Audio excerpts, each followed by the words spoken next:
Mike here, your private family banker, and I'm back with another episode. Last time I introduced the versatile nature of the private family banking policy, and I overviewed many of the ways that a private family banking policy can be used. Today, I'm going to talk about one of those ways in a little bit more detail. I'm going to talk about the health savings account, or the HSA. Now, I will say up front, the HSA does give you a tax advantage that a private family banking policy does not typically offer. Specifically, the deduction that you get on the contributions that you put into the HSA.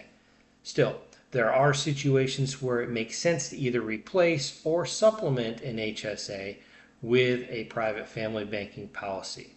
So, what specifically are the benefits of using a private family banking policy to serve as an HSA-like account?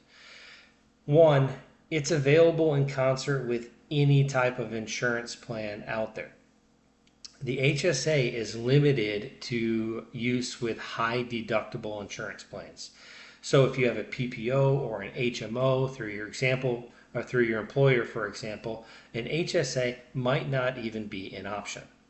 Given this, a private family banking policy provides a pool of capital, a pool of money that you can use for anything that might not be covered under the insurance plan without breaking into your normal budget.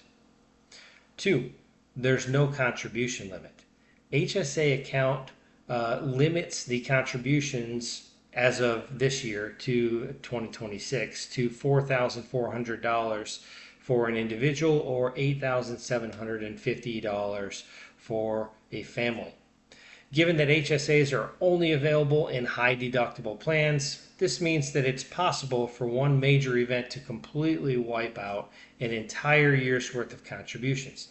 If you have a young family that's typically healthy, it may seem reasonable that you might be able to stack multiple years of max contributions on top of each other.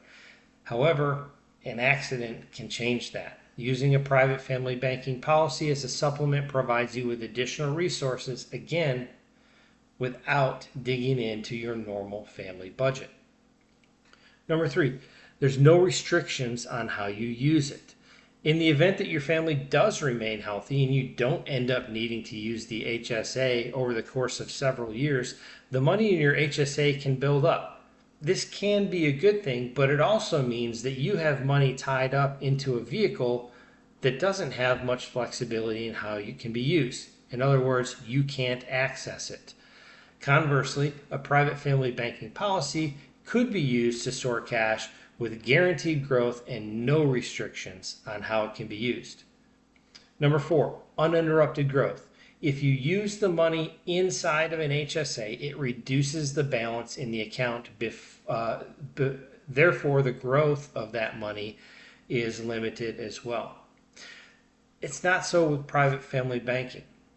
The money inside of the policy continues to grow even as you deploy some of that cash value to cover a medical expense. Number five, the long-term benefits of private family banking, specifically the contractual guarantees made by the insurance company, the largest of which is the death benefit that a private family banking policy provides, which is going to far outpace the premiums that you put in. But in addition, there are the dividends, which are typically provided at least a guaranteed level, and oftentimes non-guaranteed levels as well.